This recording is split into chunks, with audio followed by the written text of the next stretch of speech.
Ok. Bueno, el evangelio que vamos a reflexionar hoy es el tercer domingo de Cuaresma. Destruyan este templo y en 3 días lo reconstruiré.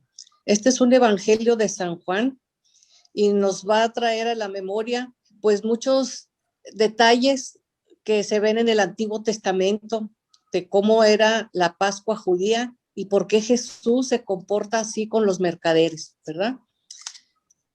El objetivo es que reflexionemos en la necesidad que tenemos los cristianos de darle al Señor el lugar que le corresponde en nuestra vida, haciendo que Dios sea Dios y que nosotros vivamos de acuerdo a sus enseñanzas y a su voluntad. Espíritu Santo, fuente de luz, ilumínanos. Esta parte donde se realiza este evangelio es en el templo de Jerusalén, pero es una parte que se le llama el patio de los gentiles, que está cerca de lo que viene siendo el santuario donde entran nada más.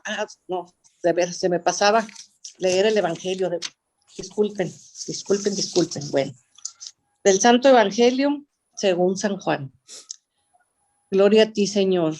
Cuando se acercaba la Pascua de los judíos, Jesús llegó a Jerusalén y encontró en el templo a los vendedores de bueyes, ovejas y palomas, y a los cambistas con sus mesas. Entonces hizo un látigo de cordeles y los echó del templo con todo y sus ovejas y bueyes. A los cambistas les volcó las mesas y les tiró al suelo las monedas. Y a los que vendían palomas les dijo: quiten todo de aquí y no conviertan en un mercado la casa de mi Padre. En ese momento sus discípulos se acordaron de lo que estaba escrito: el celo de tu casa me devora.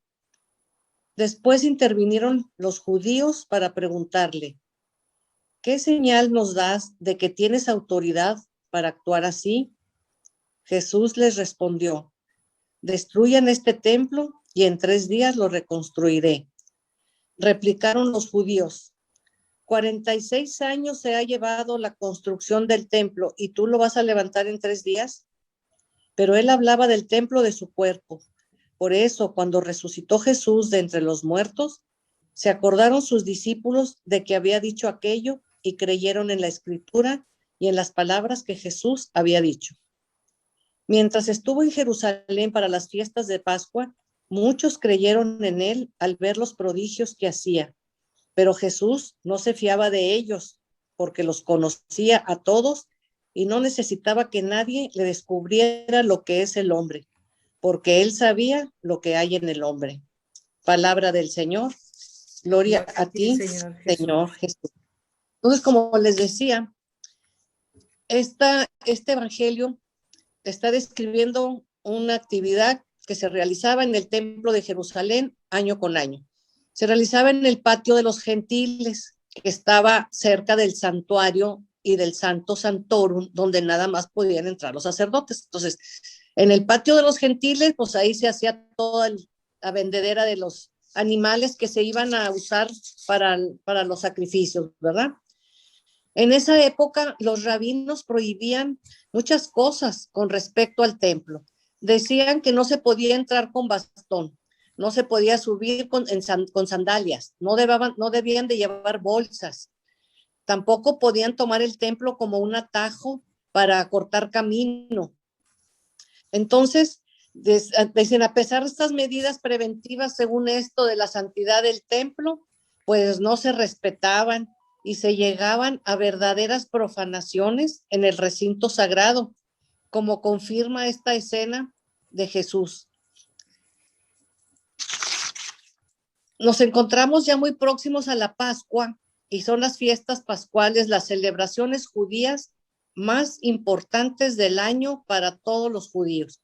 En ellas se conmemoraba la liberación de ellos, de los israelitas, cuando estuvieron cautivos en Egipto por 470 años. Y salen la noche cuando es la Pascua, porque la Pascua quiere decir el paso, quiere decir cuando pasaron de la esclavitud a la libertad, la noche en que el ángel exterminador pasó por la casa de todos los egipcios y mató a los primogénitos, tanto de hombres como animales. Solamente en la casa de los israelitas que habían pintado con la sangre del cordero que habían inmolado para el sacrificio, pintaron el dintel de su casa, y cuando pasó el ángel exterminador, la casa de ellos, pues no la tocaron, ¿verdad? Entonces ellos fueron respetados porque eran los israelitas que iban a salir. Entonces esa noche de Pascua, de esa liberación que tuvieron, para ellos fue el acontecimiento más importante de toda su religión judía. Entonces lo celebraban cada año, y cada año tenían que ir mínimo una vez en tu vida, tenías que ir al santuario en peregrinación. Era una disposición para ellos, y pues ellos eran muy observantes de la ley, ¿verdad? Entonces ahí también deberían de viajar no nada más los judíos que estaban en Jerusalén, sino los judíos que estaban en la diáspora. La diáspora era los lugares donde los judíos se habían ido a diferentes partes del mundo conocido a vivir, ¿verdad? Cuando hubo ahí, se ponían las cosas difíciles. Entonces, esos judíos acudían a Jerusalén para hacer el sacrificio. Entonces, la diáspora también, digo, debían de viajar a Jerusalén para dar gracias por esos acontecimientos gloriosos de su salvación, ¿verdad? Entonces, por eso, en esa ocasión de Pascua, Jerusalén se atestaba de peregrinos. En Jerusalén había 50,000 habitantes, pero en esa fecha llegaba a haber hasta 500,000 de visitantes. Fíjense, entonces era un mundo de gente. Imagínense cómo estaba el templo con los bueyes, las ovejas, palomas, vendían incienso, vendían la harina para los panes, las mesas de los cambistas. ¿Qué eran estas mesas de los cambistas? Pues como venían de diferentes partes del mundo conocido, los judíos, en el templo solamente se aceptaba la moneda del templo, que era el siclo. Entonces tenían que cambiar sus monedas así, por decir nosotros, vamos a comprar dólar, vamos a Estados Unidos, pues compras dólares, pues así ellos llegaban ahí al templo, porque nada más ahí podían cambiar su moneda, y pues ahí los que hacían los cambios se llevaban su buena tajada, ¿verdad? Porque a veces se llevaban entre un 5 y un 10% del valor de lo que cambiaban la moneda.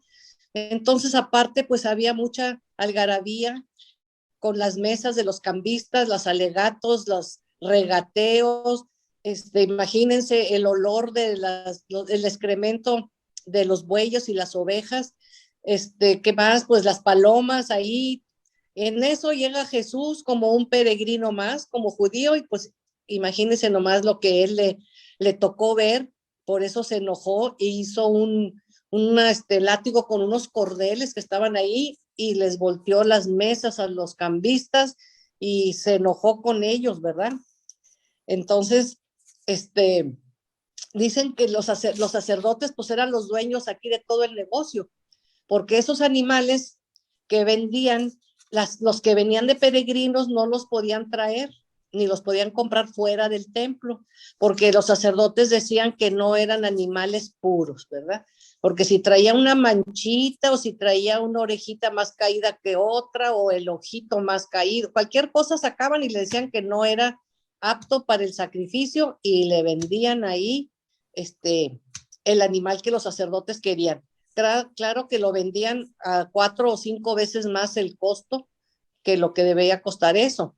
Esos mismos animales que se vendían en el templo, días antes habían estado en el canal de Cedrón, en el valle del Cedrón, que está fuera de las murallas de Jerusalén, esos animales. Entonces, Anás y Caifás, que eran los sumos sacerdotes, le dicen a su gente que se los traigan, los meten al templo y ahí los vendían pues bien caros, ¿verdad? O sea que era un negocio redondo. Dicen que con estas 2 semanas que hacían la vendimia de la Pascua en el templo, vivían todo el año los sacerdotes. El cuadro de abusos a que esto dio lugar era algo deplorable.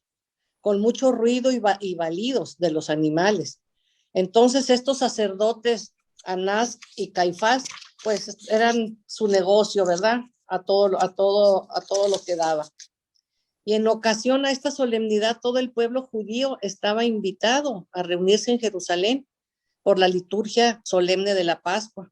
Se le agradecía a Dios el haberlos liberado de la esclavitud y por haberlos constituido aparte en su pueblo elegido. En este contexto que Jesús aparece en escena, pues es cuando entra en la explanada del templo, que estaba todo muy preparado y pues se enoja, ¿verdad? Los vendedores de bueyes y palomas, así como los cambistas, no pensaron ellos que estaban profanando el templo, porque estaban haciendo un oficio legal y beneficioso para muchas personas. Lo que iban al templo, los que iban al templo a ofrecer el sacrificio de algún animal, pues lo iban a necesitar, ¿verdad? Previamente comprado. Entonces, pues los que venían de fuera, pues no tenían la moneda y necesitaban cambiarla. Entonces, ¿por qué Jesús los echa del templo, verdad? Si ellos piensan que estaban haciendo algo legal. Seguramente no por lo que hacían, sino por el modo y el lugar en donde lo estaban haciendo. Porque aunque su actividad fuera civil y religiosamente permitida, no era un servicio a la religión, sino que era un servicio solamente para el mercado.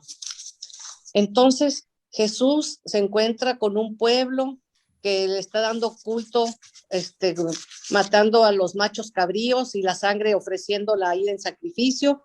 Entonces, pues esa sangre no podía satisfacer a Dios, porque el culto que Él quiere es que nosotros socorramos a los huérfanos, liberemos a los presos, también que ayudemos al prójimo, a que nos quedamos como hermanos, o sea, que nosotros demos un culto en espíritu y en verdad, más que un sacrificio y un rito matando a un cordero.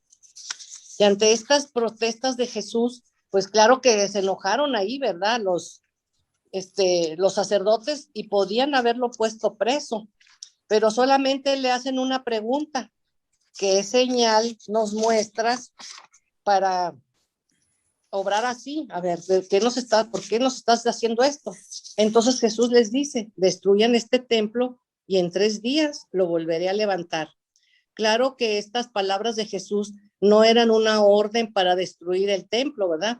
Porque él tanto celo que tenía por el templo de Jerusalén, tenía mucha veneración, entonces no podía mandar destruirlo, sino que el término templo es el lugar en que moraba la divinidad.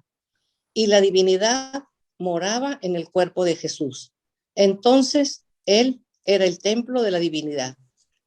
Cuando Jesús proclama en el Evangelio de Juan que el templo es la casa de su Padre, en un sentido personal y único, no solo se está proclamando Mesías, sino se está proclamando el Hijo de Dios.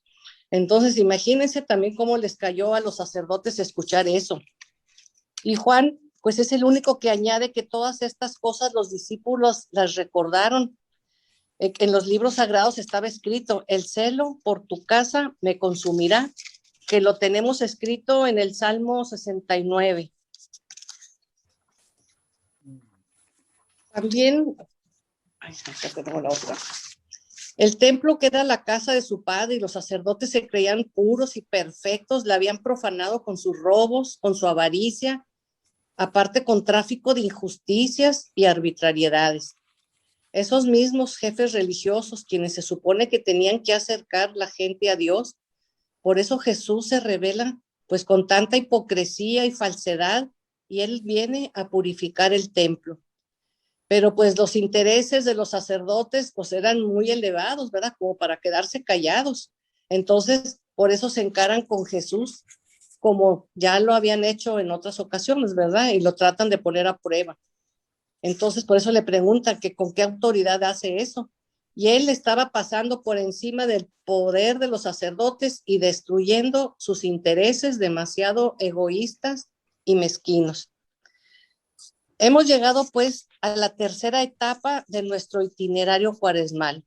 La primera etapa fue el desierto, ¿verdad? Cuando son las tentaciones del desierto. La segunda etapa, que fue la del Monte Tabor, la transfiguración de Jesús, y esta es la tercera etapa, que es cuando Jesús ya está aquí en Jerusalén, en el templo. Entonces, vivamos ya desde ahora unidos a Jesucristo nuestro Señor, con el corazón purificado por el amor a Él y a los hermanos.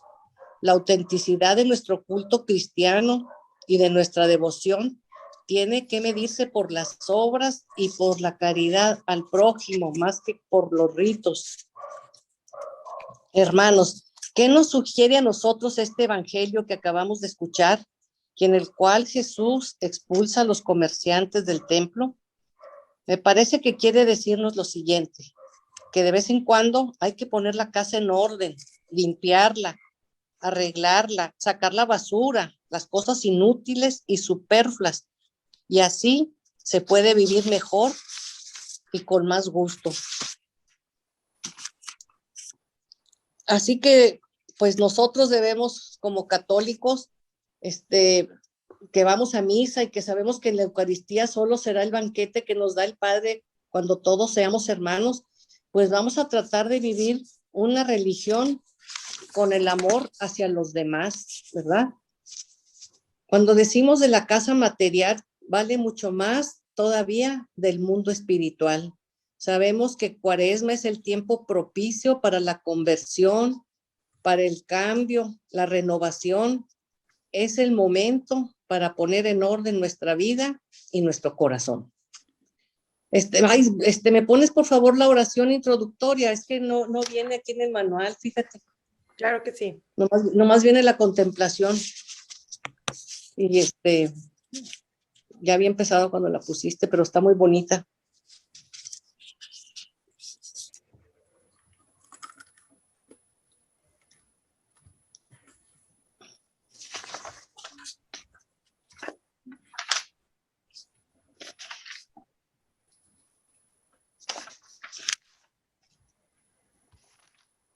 Ahí está. Ahí está. Ven, Espíritu Santo, dame tu luz en este momento de oración, para que el celo que motivó a Cristo a expulsar a quienes profanaron tu templo sea motivación para expulsar de mi vida todo lo que pueda apartarme de tu gracia. Que así sea. Pues sí, es como concluimos la clase, ¿verdad? Que todo viene a poner a orden a nuestra casa, a nuestra vida, a nuestro corazón, pero lo más importante pues es el amor a nuestros hermanos, a nuestro prójimo, más que los ritos vacíos que podamos ofrecer. Hay que limpiar nuestra casa, barrerla muy bien para cuando ya se presente la pasión del Señor y la resurrección, pues nosotros estemos viviendo nuestra Pascua como verdaderos cristianos. No sé si tengan alguna pregunta, alguna duda que quieran. Abran el micrófono para que pregunte, Cuchita, ¿verdad? Sí, sí, pues ábranla. De veras, la que quiera hacer la pregunta que lo abra, yo la tarea se las mando después. Chicas, ¿quieren preguntar algo con toda confianza? Aquí está Conchita, no se nos va todavía. Pregunten algo. Doña Elda. Sí, porque luego al escribir en el chat a veces es muy largo, ¿verdad? Pues es que realmente está muy claro el Evangelio, está muy, muy acorde a lo que se puede vivir, ¿verdad? Entonces, yo me acuerdo que antes cuando veía esto que Jesús, yo decía, ay, pero ¿por qué los echó con latigazos del templo? Pues claro que no sabía yo ni por qué, ¿verdad? O sea, pues hace mucho tiempo que no está uno de veras en esto, y poco a poco vas aprendiendo y te das cuenta de que por qué fueron las cosas. Yo decía, y todos a veces decían, ay, qué bárbaro, pero Jesús, ¿cómo entró al templo y les tumbó y los corrió? Y yo, ay, híjole, sí es cierto, ¿verdad? Ay, pues sí, pero por eso pues hay que conocer las cosas, las Sagradas Escrituras, ¿verdad? Para ver todo muy bien. Y se enojó bastante Jesús. Conchita, ¿qué se entiende el celo de tu casa me devora? Quiere decir que, bueno, ahorita ya no las veo porque es que me corté una llamada y ya me salí. Quiere decir que ya, quieres ya tanto el te vemos. Ya, ok. Estoy bien, sí. Que quieres ¿No? tanto el templo, que ese celo que tienes por él de que todo sea perfecto, te consume, ¿me entiendes? Como a nosotros, pon tú que, imagínate que estuvieran haciendo, pues, no sé, en alguna iglesia, o en la basílica, o en el Vaticano, o no, cualquier otro lugar muy, muy sagrado, que estén haciendo ahí cosas que no deben, misas negras o rituales que no, imagínate cómo te pondrías, ¿verdad? Entonces, el enojarte y el hacer las cosas como debe ser, ese es el celo que te consume. Pero es parte ¿cómo se llama? Del Salmo 69. Entonces, lean todo el Salmo completo para que lo entiendan, para que capten mejor La idea. toda la idea, ¿verdad? Porque Muy ese bien. nada más es un pedazo, un rengloncito del Salmo.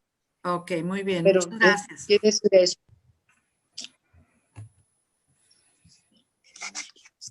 Si no, pues si alguien más tiene una duda, pues ahí escríbanmela, por favor, y ya, con mucho gusto.